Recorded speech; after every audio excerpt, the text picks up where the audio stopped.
যাইন যেন তাহ বিদেশ দেশে প্রত্যেকরে জানাই আমার আন্তরিক ভালোবাসা।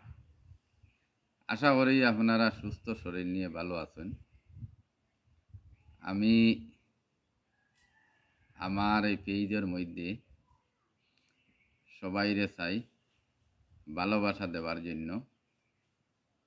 দেখুন, প্রত্যেক একে অন্যর, আমরা একে অন্যরা ছাড়া কোনো ভালো উঠতে পারতাম না। এর কারণে প্রত্যেকে ভালোবাসা আন্তরিকতা দিয়া আমরা আগুয়াইতাম। আমার এই পেজের মধ্যে সব শিক্ষার উদ্দেশ্যে নিয়ে কথাবার্তা, অনেক কিছু আপনারা দেখলে অনুমান করবা সমাজের পরিস্থিতি নিয়ে অনেক কিছু জানার। নামও আমার এগু স্মার্ট শিক্ষা, এডুকেশন বিভাগ নিয়েও আমার এগু খুলিছি। গতিকে যতগুলা ভিডিও আমি দিয়ার আপনারা দেখলে একটা না একটা কিছু শিক্ষা আশা করি হইব। আমার এই শিক্ষা হিসাবে আমি একটা ছোট উদ্দেশ্যমূলক শিক্ষার উদ্দেশ্যমূলক একটা গল্প কইয়ার। মা বাবার এক ছেলে, মা বাবার খুব উদ্দেশ্য আছে যে ছেলেরে পড়াইয়া বড় করার লগে একজন বড় অফিসার বানাইবার লগে। এই উদ্দেশ্যে পড়াশোনা তারা দেশের পড়াশোনা করাইয়া যখন হে গ্র্যাজুয়েট কমপ্লিট করলো, তারপরে হে কইল দিল্লিত যাইত গিয়া। তখন মা বাবায় কুগুয়ামা করিয়া তারে দিল্লিত দিলা।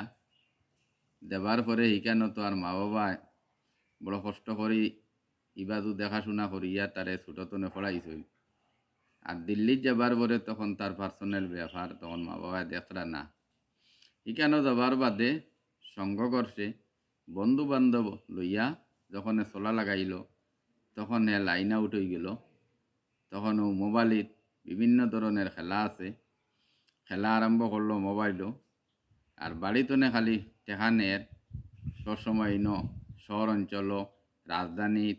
গতিকে টেকা লাগে বেশ, রইতে খাইতে কলেজও দেবা লাগে, ইউনিভার্সিটিত দেবা লাগে। কথা কইয়া সুজা মা বাপ খালি টেকা নেয়। মা বাবায় টেকাটা দিতে খান্তনে অনেক কষ্ট করি, কোনো অস্তিত্ব নাই, শুধু রুজির উপরে রুজি করিয়া পেট পালিতরা। এর উপরে দিয়া খুব উয়ামা যে ছেলের পড়াশোনাও শেষ করি লইব, করিয়া আইলে তারার জীবনটা এটা তারা নিজে মনে তারা মা বাবায় বলে আমরা জীবনটা ধন্য হইব। ও উদ্দেশ্য নিয়া কষ্ট মষ্ট করিয়া ঋণদার করিয়া তারে টেকা দিতরা। হে বছর 1.5 বছর যাবার বাদে হে পুরা আউট হয়ে গেল গিয়া। তখন আর এক সময় দিতে পাতরা, এক সময় দিতে পাতরা না, অনেক বড় বড় ডিমান্ড করে। তখন সময়ও দেইন। আর তার এদিকে চলে ডেইলি একটা ফাংশন, ও হিসাবে আর ঠেকায় আর ইতাই নিকাফন না। যখন বছর 1.5 বছর পরে এ জানাইল বলে আমার তো ইউনিভার্সিটি পড়াশোনা শেষ হয়ে গেছে, আমি একটা চাকরি পাইয়ার এই জব করতে হইলে টেকা লাগে 2-2.5 লাখ, আমার যে কোনো অবস্থায় দেও। মা বাবার কোনো অস্তিত্ব নাই, শুধু একমাত্র বাড়ির একটা বিটা আসলো সামান্য। এই মা বাবায় পরামর্শ নিলা, যদি মায়ে কইলা বলে এই বিটাটা বেচিয়া যদি দেলাই ছেলেতে চাকরি পাইলিব, আমরা কয়দিন নাই বাড়াত থাকমু বাড়াঘর রাখিয়া, আর দেলাই বেচিয়া তখন ছেলে যখন চাকরি নকরি করিয়া পয়সা করি পাইব আস্তে আস্তে আমরা লইমু। আর আগেও তো কুবুয়া মা আসলো। আর হে ফরের কিতা দেখতরা কি অবস্থা ফরের হে হে মনে করে আর রাজার হারলে তখন আর এই যে মা বাবে অত কষ্ট কতরা ইতার কিচ্ছু আরে ইদান্দাতো নাই।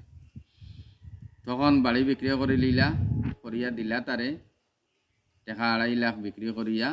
আর তারা ভাড়াটি হিসাবে এক রৌডর খান্দাত পড়িয়া রইলা।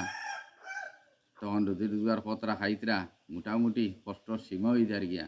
আর এই কেন ঋণুন মারিয়া বাড়িতে আইলো। আবার পরে আর যায় না, মা বাবা জিকার করলা কিতা অবস্থারে তোর। তখন এ কুলিয়া সারা বিস্তারিত যখন কইল, তখন চৌকে এটা কইয়া বাবা মারা গেলা আর মা কোনো মতে জীবিত আসই। দেখুন সমাজের পরিস্থিতিটা আজ ছাড়া হরুতা করার বাদে আর বুঝোর ভিতরে না থাকার বাদে তার বিবেকটা একটা বারও তার বিবেকে বাধা দিল না যে আমি করি আর কিটা আজ বাবা ধ্বংস করলো। সমাজে এই ধরনের পরিস্থিতি দেখা যায়। এই ধরনের পরিস্থিতিতে আমরা বাঁচতাম। আর ছেলে মেয়ে যেখানেও যাক না কেন তার কথা শুনিয়া খালি চলা নাই। অন্তত আপনারা যার করবা কোন ছেলে মেয়ে কিতা করে আমরা অনেক সময় ওই স্কুলও দেই ছেলে মেয়েরে, কিন্তু আমার কর্তব্য হইল, আমার দায়িত্ব হইল ছেলে মেয়েটা স্কুলও যাননি সে না রাস্তায় কোনো দিকে থাকের বা সারাদিন স্কুলে পড়েননি কিতা করেন বিকেলে ইয়ে পড়াশোনা করেননি। সম্পূর্ণ দায়িত্ব হইল মা বাবার। মূলতনে যদি মা বাবা যদি দায়িত্ব নিয়ে যদি একটা ছেলেমেয়ের প্রতি আগ্রহ না থাকেন তা হইলে অনেক সময় ছেলেরা আউট হয়ে যায়, পড়াশোনা করতে পারে না। আর পড়াশোনা না করলে সমাজের উন্নতি হয় না। সমাজের কুনীতিগুলাও আবৃত্তি করে। কুনীতিগুলাও মানুষের ছেলেমেয়েরে অনেক সময় খারাপ পথে নিতে পারে।